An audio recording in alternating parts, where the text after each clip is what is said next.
എല്ലാവർക്കും എൻ്റെ പുതിയ വീഡിയോയിലേക്ക് സ്വാഗതം. ഞാനിന്ന് നെല്ലിക്ക അച്ചാറാണ് ഇടാൻ പോകുന്നത്. അതിന് വേണ്ടുന്ന ചേരുവകൾ: പച്ചമുളക്, ഇഞ്ചി, വെളുത്തുള്ളി, കായം മൂപ്പിച്ചത് പൊടിച്ച് ചേർത്ത് കൊടുക്കാം.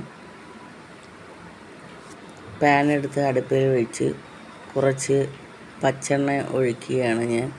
പച്ചെണ്ണയിലാവുമ്പം കുറച്ച് നാൾ ഇരിക്കും, ചീത്തയാവാതെ. പച്ചെണ്ണ ചൂടായതിന് ശേഷം ഒരു സ്പൂൺ കടുക് ഇട്ട് കൊടുത്ത് കടുക് പൊട്ടുന്നത് വരെ ഇരിക്കാം. നമുക്ക് ഈ നെല്ലിക്ക വാട്ടാതാണ് ഞാൻ അച്ചാറിടുന്നത്. അതുകൊണ്ട് ഇതിനകത്ത് വെള്ളമയമില്ല. എത്ര നാൾ വേണമെങ്കിലും നമുക്ക് അടച്ചു വെച്ച് സൂക്ഷിക്കാം. കടുക് പൊട്ടിയതിന് ശേഷം ഇഞ്ചിയും വെളുത്തുള്ളിയും ചൂടെണ്ണയിലേക്ക് ഇട്ട് കൊടുത്തു. പച്ചമുളകും അതൊന്ന് പച്ചമണം മാറുന്നത് വരെ മൂപ്പിച്ച് കൊടുക്കാം.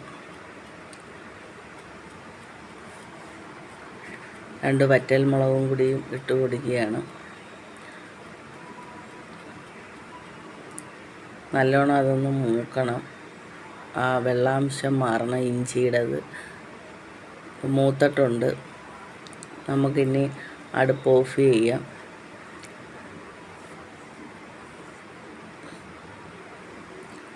അടുപ്പ് ഓഫ് ചെയ്തില്ലെങ്കിൽ നമുക്ക് ഈ മുളക് പൊടി കരിഞ്ഞു പോകാനുള്ള സാധ്യതയുണ്ട്. അതുകൊണ്ടാണ് അടുപ്പ് ഓഫ് ചെയ്തതിന് ശേഷം മുളക് പൊടി ഇട്ട് കൊടുക്കാം. മുളക് പൊടി ഇട്ട് കൊടുത്ത് ആ എണ്ണയിലൊന്ന് മൂപ്പിച്ചെടുക്കണം മുളക് പൊടി. അതിനുശേഷം നമുക്ക് കായം ഒന്ന് പൊടിച്ച് എടുത്ത് അതിനകത്തോട്ട് ചേർത്ത് കൊടുക്കാം.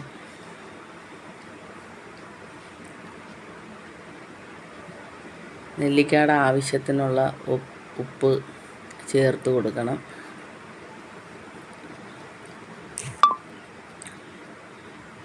ഉപ്പും അരപ്പിലൊന്ന് പിടിക്കാൻ വേണ്ടി ഇളക്കി കൊടുക്കുക. ഇങ്ങനെ അച്ചാറിട്ടാൽ കുറച്ച് നാൾ നമുക്ക് സൂക്ഷിച്ച് വെച്ചേക്കാം. നെല്ലിക്കയ്ക്ക് വെള്ളമയമില്ല. അതുകൊണ്ടാണ് ഇത് നിങ്ങളൊന്ന് ട്രൈ ചെയ്ത് നോക്കണം. ശകലം മഞ്ഞൾപ്പൊടിയും കൂടി ഇട്ട് കൊടുക്കാം, നെല്ലിക്കയ്ക്ക് ഒരു കളർ വരാൻ വേണ്ടി. ഇനി നമ്മുടെ പ്രധാനപ്പെട്ട ഐറ്റം ആയ നെല്ലിക്ക മുളക് പൊടിയിലോട്ട് അരപ്പ് കൂട്ടങ്ങളിലോട്ട് ഇട്ട് കൊടുക്കാം. നല്ലോണം ഒന്ന് യോജിപ്പിച്ചെടുക്കാം അരപ്പുമായിട്ട്.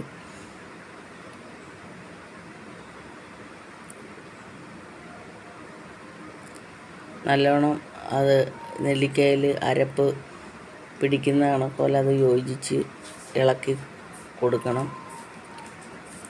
അപ്പോൾ അരപ്പും നെല്ലിക്കയും എല്ലാം ഒരു പരുവത്തിൽ പിടിച്ചിരിപ്പുണ്ട്.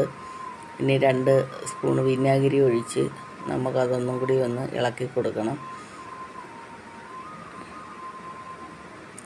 ഇനി ശകല നേരം അടുപ്പിൽ വെച്ചൊന്ന് ചൂടാക്കിയിട്ട് ഇത് ഉപയോഗിക്കാം. എത്ര നാൾ വേണമെങ്കിലും കേടുകൂടാതിരിക്കും. ഇതെല്ലാവരും ഒന്ന് ചെയ്തു നോക്കണം.